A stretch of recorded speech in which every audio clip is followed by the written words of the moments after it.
Interesting, isn't it? I was saying this last night. The government are in a bit of a bind in all this, in the sense that people are crying out for help. But in many regards, the help the government can provide, which is more money, might make inflation even worse. Do you think the government should maybe be honest with the public and say, frankly, we cannot just loosen monetary policy even more because it risks making the situation substantially worse? Well, I think the Prime Minister was gesturing in that direction, didn't quite put it in those terms, but saying we can't, the state, the government, no government can completely insulate everybody from an international problem like the spiralling international cost of gas. But you're right that one of the things we have got to do is to try and fix the underlying problem.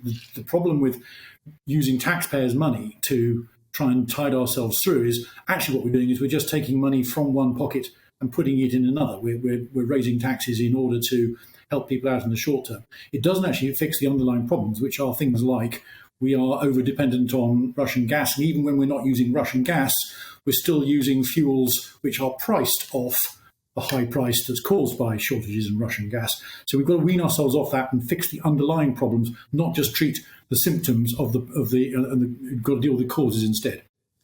Indeed, but one of those things is our pretty bad economic growth. And I say bad as in it's been bad really for the last decade or so.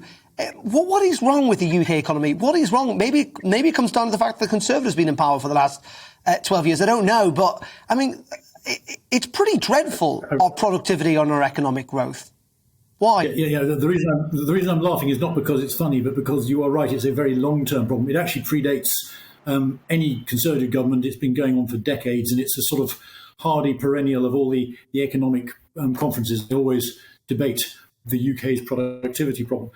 Actually, my personal view is that we need another dose of sort of Maggie Thatcher's supply-side reforms, some efficiencies and making the UK's economy more efficient, more productive, so that we can grow faster. And all the tax and spend policies in the world don't fix the underlying engine. You've actually got to take the engine apart, put it back together again, and just make it work faster so it can rev better and work more smoothly. And that's all sorts of things to do with the competitiveness of our economy, our competition laws. There's a couple of competition bills, for example, in the Queen's speech. The way our energy markets work, so that why is it, for example, that everyone's telling us that the cost of all these renewable sources of energy, offshore wind, that they're all falling. And yet none of that is feeding through into your and my energy bills. How can that be? How can that be true? Right. There's many things, John, There's all sorts of fundamental changes which we need to do rather than just looking to the Treasury. I mean, there's many things that Boris Johnson could be praised or dismissed for. I mean, he's not Margaret Thatcher, though, is he? I mean, if anything, he's a big state Conservative. He loves raising taxes and spending money, it seems.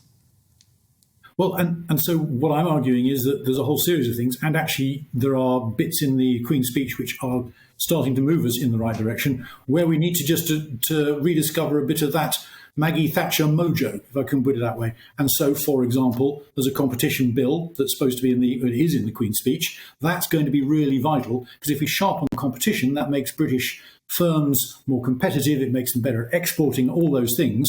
That's what we've got to get back to, alongside the other bits and pieces in the rest of the programme about levelling up. So it's not a question of do one or the other. We've got to do both.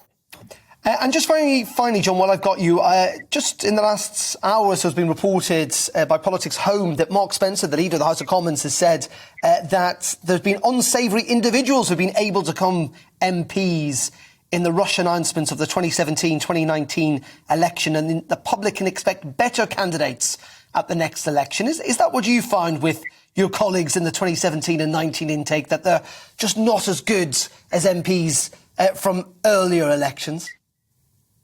Actually, no, I haven't found that. I don't know if Mark was referring to Conservative MPs or other parties' MPs, but I haven't found that, no. In fact, I've been really impressed by the breadth and depth of talent we've got.